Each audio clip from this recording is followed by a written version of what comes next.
Hopefully my voice will make it through this show, okay? Hey fam, what's up, what's up, what's up? This is Robert Anton here, robertantonnyc, coming to you with your no frills, the voice commentary from a singer. Yes, sir, it's the third night of the blinds, can you believe it? And it started out with the show with the words from the coaches, then some clips from last week's blinds, and also a tally of the teams so far. And Pharrell had the most people on his team so far with 5, and I was like, wow, he is really racking it up. And I kind of noticed that a lot of people, like in their pre-interviews, are saying, oh, I really would love to work with Pharrell. I really would love to work with Pharrell. I'm like, oh my God, he's like bringing the fire right now. Here we go. The first contestant tonight was John Martin. He was 25. He did Sweet Pea by Amos, and he brought his guitar and started out whistling. Nice little strong whistle too. A nice looking guy with, and he's a preacher's kid. Blake turned for him first, and he had a nice jovial sound with some attempts into falsetto. Gwen and Pharrell also chimed in for him. Blake said there's something cool and laid back about what he does. Pharrell told him he had a great voice and his identity came through. Gwen called his voice delicious and said he had a creamy tone, and Adam made fun of that. And John chose Blake for his coach. Jessie was up next. She was 18, did The Story by Brandi Carlile, and she sang 3 words, and Gwen chimed in, and then Blake followed suit. She had that artsy Melanie Martinez sound with a little flutter added to it, and I think someone mentioned the little yodel. I liked how intent and engaging she was with the audience, and she was really like just kind of leaning in like to the camera like she was gonna kiss you while she was singing or something. I really liked that. That was really nice, a nice touch. Gwen had a lot of nice things to say about what she loved about her voice. Pharrell said the yodeling thing she did was amazing. Blake called her voice a bowl of Lucky Charms, marshmallows only. Whatever that means. And Jessie chose Gwen because she felt like Gwen knew what to do with her voice. Then we had Michael Stein. He was 62. He did The Devil Went Down to Georgia, the Charlie Daniels Band. And he actually played the violin to start his song. I think that's a first on The Voice. I thought this was a fun choice, but was feeling like it really wasn't showing off his voice, since it's more of a like quickly spoken like patter song, and none of the coaches turned around for him. Blake said he would have liked to hear a song that demonstrated more range, and Pharrell agreed with him. Gwen said it was more chanty than singing. You know, when you choose a song for any audition, unless it's a song where you know that the character or something has a lot of but you want to have something that actually has some oomph to it, that has some sound coming out. You know, if I'm just sitting here and I'm talking and this is it, unless you're a rapper, you know, but you got to give us some tone. You got to give us some range in order for us to hear what your voice sounds like. So he didn't quite give that. If you are enjoying the commentary, make sure to thumb it up. This is Robert Anton. Make sure to send it around to your friends on all your social media sites and let people know that we are here discussing The Voice. And of course, we've got the comment section, so let me know what you thought of the performances, the judges' choices, the interactions, anything that stood out to you. Let me know about it down in the comments. Next up, we had Ricky Manning. He was 19. He did Love Me Again by John Newman, and he started out and had a really nice sound and had a great impressive little vocal turn that got Blake to scream, woo! Then he brought a little roughness to the proceedings, and Pharrell chimed in, and then Blake. Pharrell stood for him, and he busts in New York City, but this is another one that I have never seen him around anywhere. Pharrell said he turned because his runs were consistent. Blake said he has something special inside that needs to be heard, and Ricky chose Pharrell for his coach. Then we got a little collage of people who did not get a chair turn. Mistee, Jeremy Cole, and Samantha Sampson. They all got just a little face time, but they didn't get chairs to turn. Kelli Douglas was 31. She did Danny's Song by Kenny Loggins, and she had a little nervous moment when she first started, but you just have to keep going through that moment because it does dissipate, and she did. She just kept going. Adam was the first to chime in while Blake was trying to get Gwen to turn. Kelli's vocal and performance was very understated and a little shaky, but she had a nice tone and sincerity. Blake also turned for her near the end. She got 3 coaches to turn. Adam pointed out that she was nervous, even petrified, he said, and started flirting with her. Gwen told her she loved her raspiness and how her voice breaks. Blake called her voice mysterious and haunting, and also mentioned the quick breaks in her voice.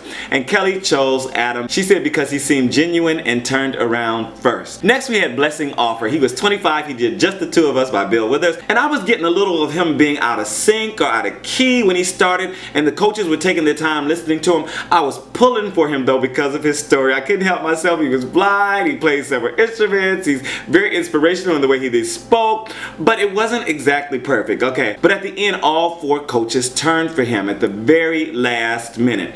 Gwen said his voice sounded a lot like Pharrell's voice when he first came in and called his tone gorgeous. Adam said he was a half step off the whole time. Pharrell talked to him about mixing genres, and Blessing chose Pharrell because of his track record in music. And I think that's a pretty good matchup. What do you think? And what did you think of the performance? And why did the judges end up turning around even though he was out of tune and he was actually playing the keyboards? And you know, that's kind of hard for me to understand. Maybe you guys have something to say down in the comments. Troy Ritchie was up next. He was 21. He did Out of My League by Fitz and the Tantrums, and he sounded nothing like I thought he would. And he was so goofy in his pre-roll and stuff, and his voice just didn't sound like, you know, like when he was singing. It just didn't sound like he did in his pre-roll. Gwen turned for him first as he was rocking out. Kind of reminded me of like a Robert Plant kind of performer, kind of singer. It's funny because he was giving a lot of energy while just standing there at the mic with his guitar, but I was getting all of this stuff coming off of him. It was really nice. Adam was surprised at how he looked and called it really interesting. Gwen mentioned his seamless control from chest to head voice. And was it me, or did Troy not seem to be excited to be on Team Gwen? Because she was the only one who turned for him. Yeah, I don't know, it might have just been me out here. He just didn't seem excited. Okay, Cole Wilkinson was up next. He was 16. He did Classic by MKTO, and he was singing and dancing and hyping the crowd. So young, just a decent voice, but a definite performer. I think he was having a hard time reaching some of the higher notes, but he got them out and was running out of steam as he went along. I don't know if it was because the judges weren't turning or just because he was getting winded. 90 seconds though, he was dancing and stuff, but whatever. None of the coaches ended up turning for him. Adam told him to come back and not move as much. Gwen said it sounded amazing when he was hitting the higher notes in full voice. Pharrell told him to come back, plant his feet, and give them some soul. Pfirrman was up next. She was 19. She did Unconditionally by Katy Perry, and she came to conquer with that song choice and gave a nice vocal turn early on that made Adam perk up his ears. She was coming off just a little nasal, but I loved how she was hitting the notes, and she had a really big moment where she took it even higher than Katy Perry takes it. Adam and Blake turned for her, and then Pharrell and Gwen chimed in. They were almost at the last minute of the song. Blake said her performance of that song was incredible, though it lacked a little finesse. Adam said she had some world-class spectacular moments, but she needed some refinement. Gwen told her she could help her find who she is as an artist. Pharrell said she took a lot of chances vocally and sang this like it was her one and only moment. Mia chose Adam because she said he was really persistent and his pitch spoke to her. Then we got a short montage of people who did make it onto teams. Alessandra Castronovo got onto Team Adam, Jordy Searcy went to Team Pharrell, and Kensington Moore went to Team Blake. Then Bree Fonda-Carl performed It Ain't Me Babe by Bob Dylan, and she had a nice breathy sound when she started this song, and I was just waiting for her to bring a little more dynamic, you know, bring us maybe a little big note, maybe swell it down or something like that. And she started to do that, or sounded like she started to do that, but then Blake chimed around, and then they had the family jumping and stuff, and I didn't really get to hear it, so maybe I'll get to hear it later on. Gwen said she was close to turning and she loved the originality in her voice. Blake said her voice has a rawness that reminds him of Bonnie Tyler, and of course she's on Team Blake because he's the only one who turned around for her. And last but not least, we had Anatoinette. She did Turn Your Lights Down Low by Bob Marley, and she's returning from season 3. She picked up the guitar this time and seemed more grounded and got Blake and Gwen to chime in immediately, followed by Adam and Pharrell. 4 chair turns when she did not get one the first time around. Wonderful. At some point in the song, she went into the Jamaican patois and she was very authentic. Of course, she's from Jamaica. I was like, well, I found that out later. But it was just very, very nice. And she gave us a bit of the bigger notes near the end as well. So it was a well-rounded performance for me. Very heartfelt. All the coaches stood for her, and then Blake remembered her. I was like, oh, I remember you. Adam mentioned Tessa and Chid, you know, he's like, but she won on my team, you know.